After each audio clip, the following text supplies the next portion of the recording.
Welcome to Wide Receiver Wednesday. This is the podcast daily, and we are within 1 week of the start of spring camp, and we're running out of positions to get through, but we're going to finish them up here this week on the offense, and today that means the wide receivers. That's Bill Landis and Jeremy Birmingham. I am Austin Ward, and Bill, the more I think about this group, and we know how well it's recruited, we know that Brian Hartline has been maximizing the development opportunities with these guys. We know that there's an opportunity for this passing attack to be really dangerous, but it just feels like March and April could be a lot more interesting for this group than maybe I would have thought.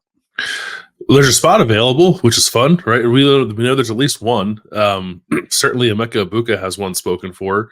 It's probably reasonable to assume that Tate has one spoken for based off kind of the separation we saw between him and kind of every other young player in the room last year.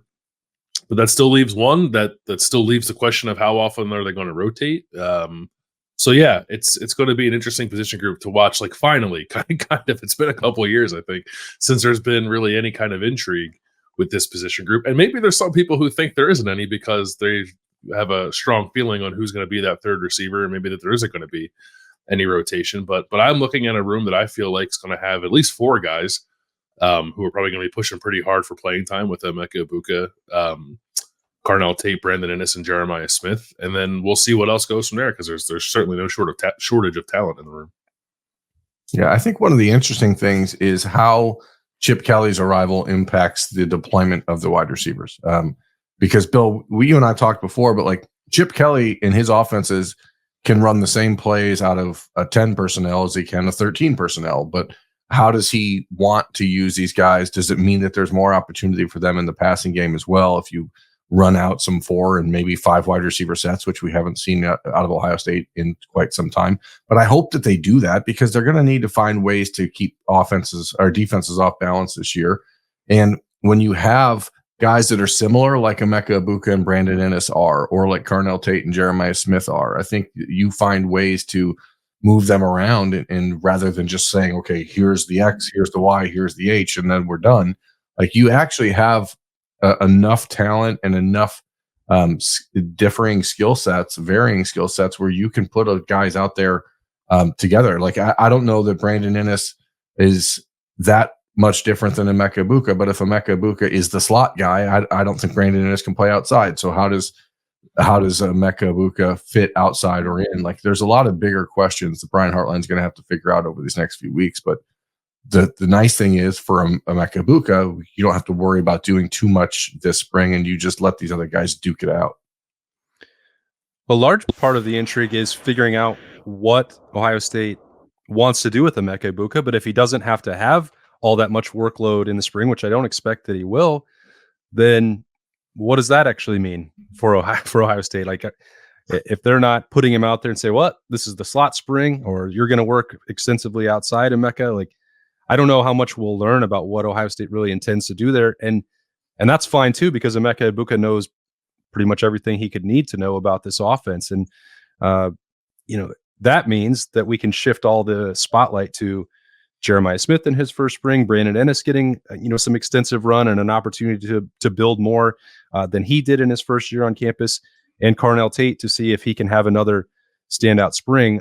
Of those three, I think, I don't know. Well, let's just see. Who's the most intriguing of those three to watch for you, Bill? I can't pick all of them. Well, there's 3 of us, so I don't know. Yeah, no, that's true. Honestly, like I'll say Brandon Inniss, to be honest. Like I wonder if he can play outside a little bit. Like to Berm's point, like you're going to have to move guys around, I think, a little bit, including Emeka, Egbuka. But I don't know. Like, it's not like Brandon Inniss is like 5'8", right? He's about 6 foot. I think he can potentially play on the outside, right? And we've seen guys who are a little relatively shorter, I guess, play on the outside at Ohio State. Brandon Inniss, to me, like in terms of build, reminds me a little bit of Jackson Smith and Jigba, and like Jackson Smith and Jigba certainly could have played on the outside. So I'm not saying that he's definitely going to, but I'm wondering like just how much versatility there is with a guy like Brandon Inniss, who like played some high school quarterback. Like Chip Kelly isn't afraid to get his receivers involved in the run game, both as blockers and guys carrying the ball too. Like can Brandon Inniss do any of that stuff? So there's just a lot you can get into with him potentially. How creative are they going to get this spring? I don't know. And if they are creative, how much of that are they going to let us actually see? Maybe very little. But hopefully we'll get to see some of that because I think, Brandon's a guy that can be a bit of a gadget player if you wanted him to be. Yeah, but you can use Emeka, Egbuka in the same situations. That's the problem. Yeah. I don't know how you determine what their fit is, but of those three guys you mentioned, the one I'm most intrigued about is Jeremiah Smith, obviously, because he's the best receiver prospect in the country. He's the best receiver prospect I've seen in the last 15 years.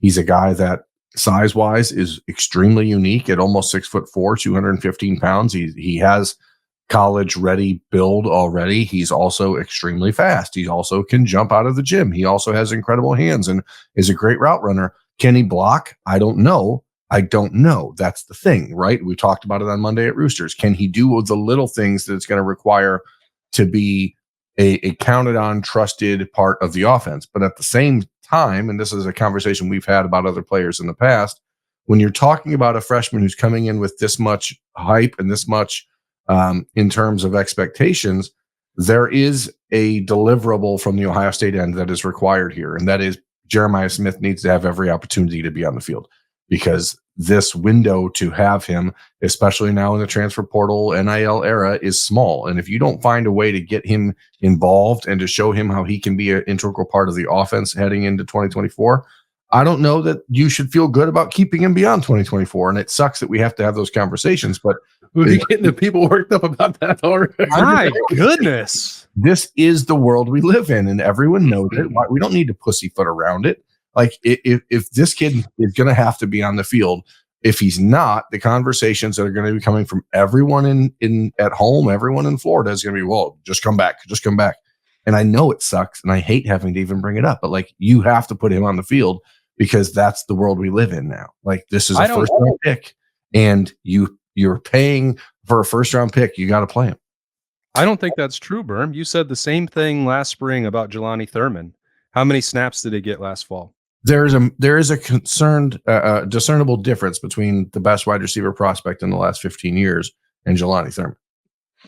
Okay. I mean, I understand your point, and you may well be right. I mean, hopefully we don't have to find out about that exact scenario that you set out, but was the decision he made solely about playing as a true freshman? No, of course not. Okay. It's about Did he get an NIL package to come to Ohio State? I would submit that he probably did. Okay, so if both of those factors are correct, and he chose Brian Hartline despite probably other bags of cash being thrown at him from those teams in Florida, like, couldn't Brian Hartline just say, look at the amount of snaps that Chris Olave got, or Garrett Wilson, or how long it took for some of these other guys? Like, I think that Jeremiah Smith is going to be in the top 4 rotation. And in which case, this hypothetical that we're playing out in a spring position preview is completely irrelevant.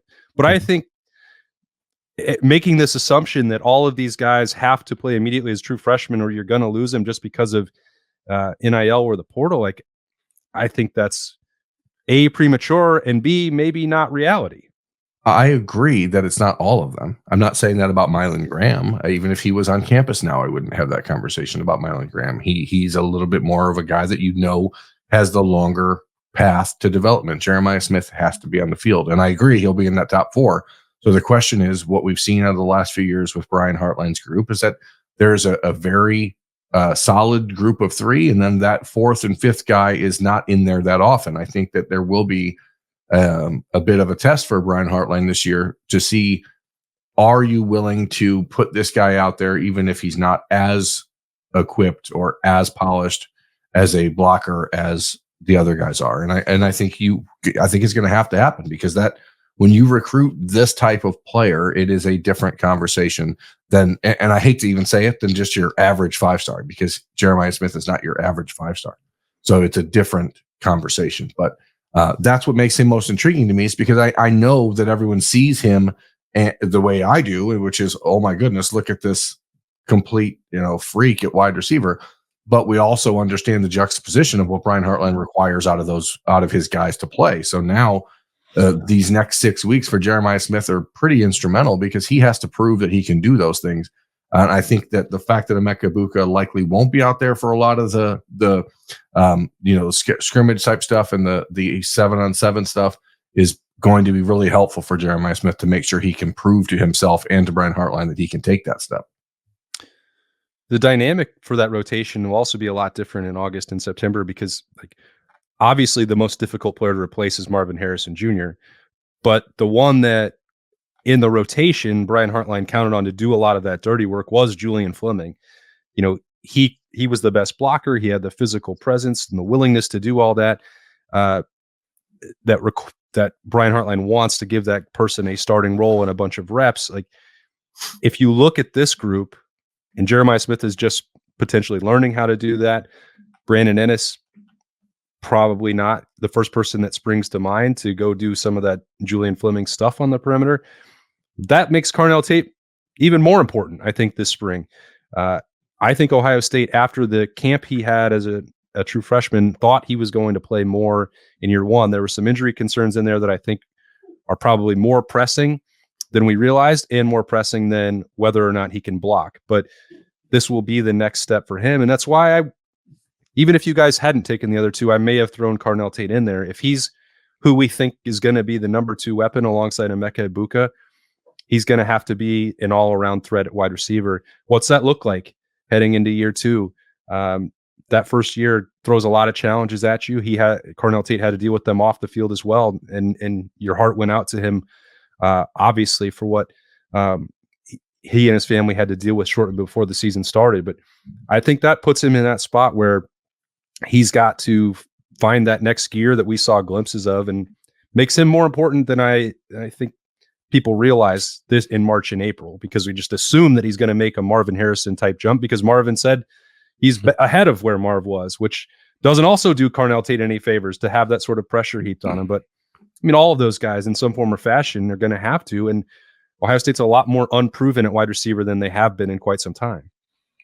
Very nice of Marvin to do that for Carnell on his way out the door. It's like, hey guys, I reset the standard of what it means to be an Ohio State receiver, and this guy, he's as good as I am.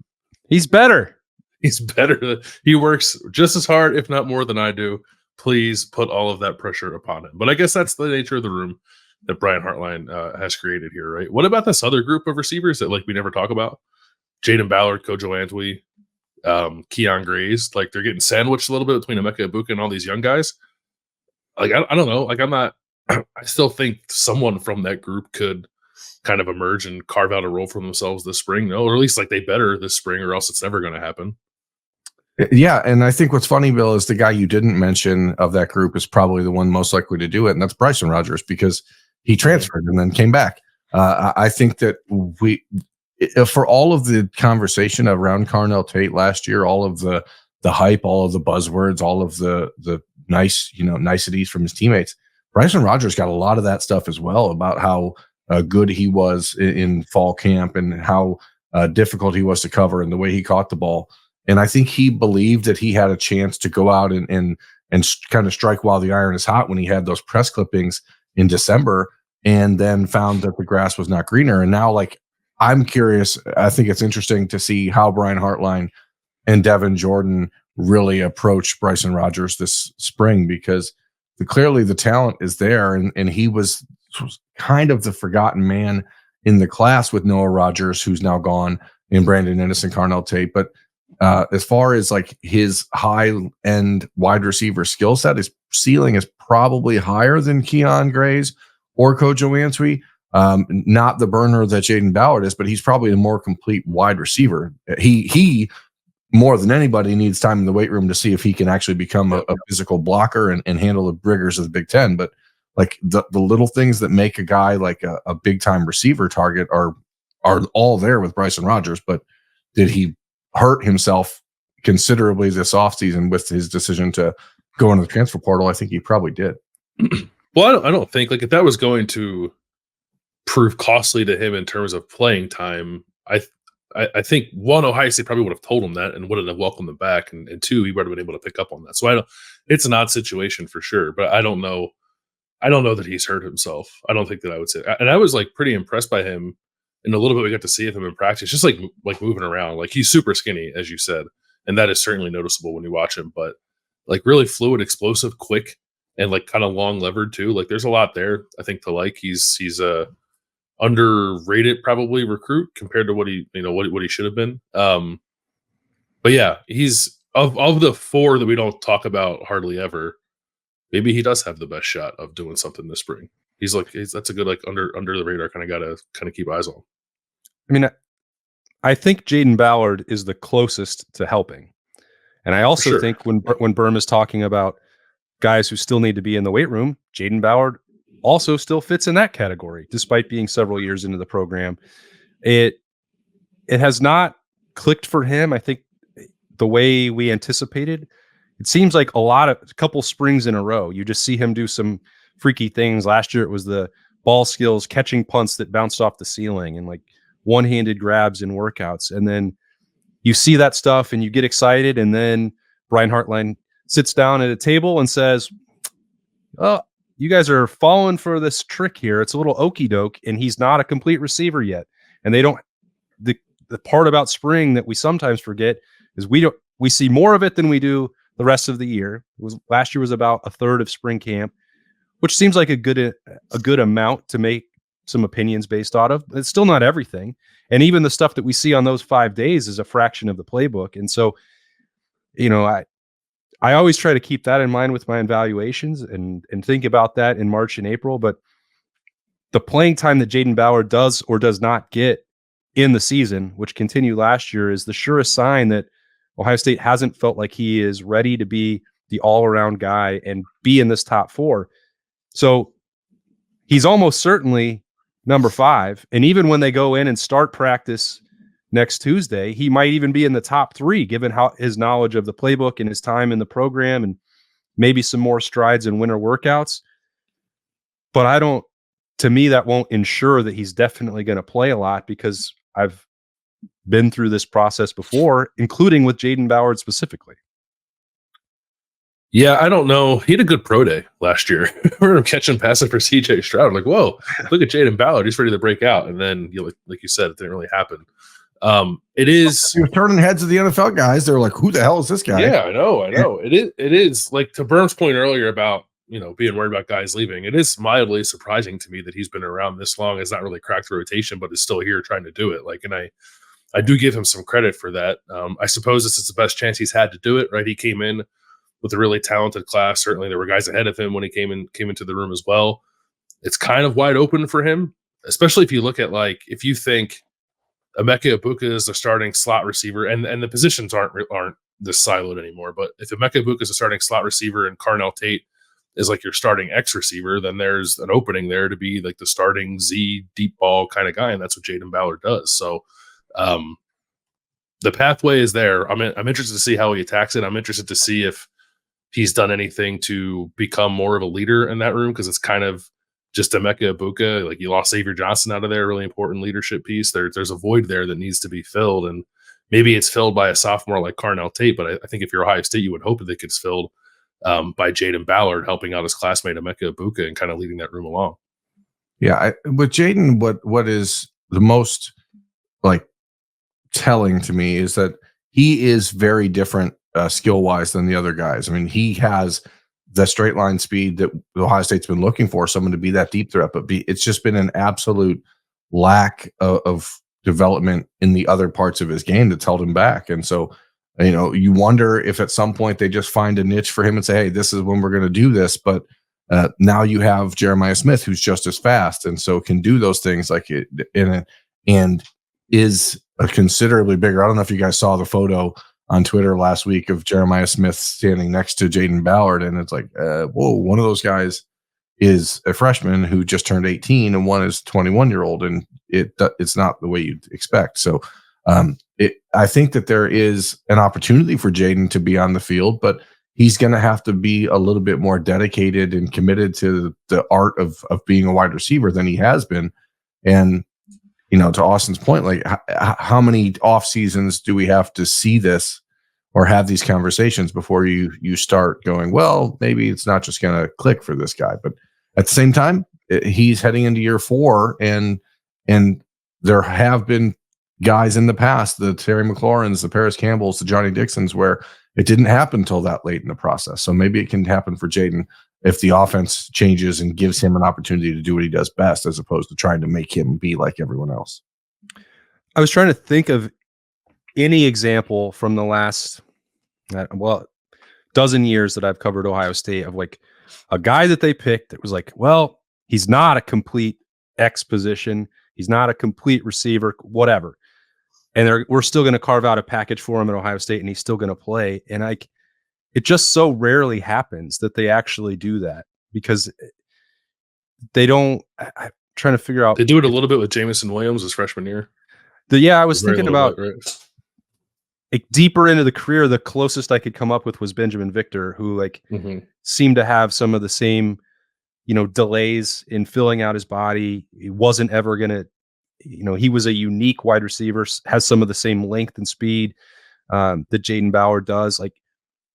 But I felt like I could more clearly see the progression for Benjamin Victor, and part of it was like the people ahead of him. And then by his senior season, it's like he still wasn't, complete finished product, but he's got to be out on the field. He knows what he's doing, and he does have a unique skill set. So your Jamison Williams package is probably that's probably not the right word for it, but the role that he had and the way that Benjamin Victor's career played out, I think that's a Ben Vic trajectory to me is probably the best case scenario for Jaden Ballard. And I don't mean that as a slight. Like, Benjamin Victor was a very important player by the end of his career and an asset. He just wasn't an NFL superstar, which we shouldn't be holding every single wide receiver to that standard at Ohio State, even if multiple guys every single year fit the bill for that.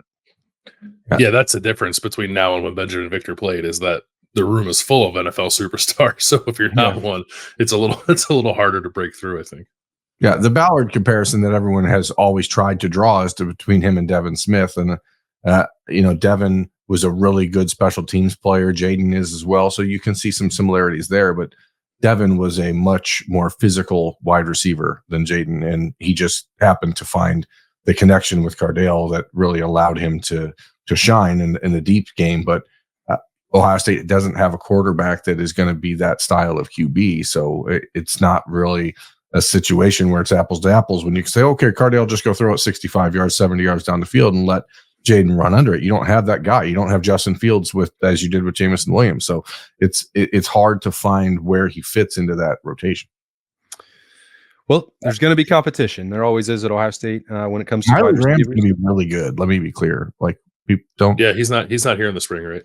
Yeah, he won't get to Ohio State until end of May. But Mylan Graham is going to be a problem for the Big Ten. And maybe not this year because he's not arriving until May.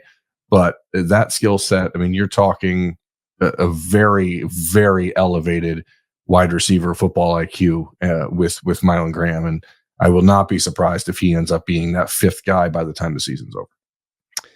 Yeah, worth a good reminder there, Berm, that we're not excluding him from the conversation because we don't think he's going to be a factor in August or September, just that he won't be in March or April when the Buckeyes start spring practice next Tuesday. But that will do it for a Wide Receiver Wednesday. Appreciate you all joining us on the podcast daily. For Bill and Berm, I'm Austin. We will talk to you later.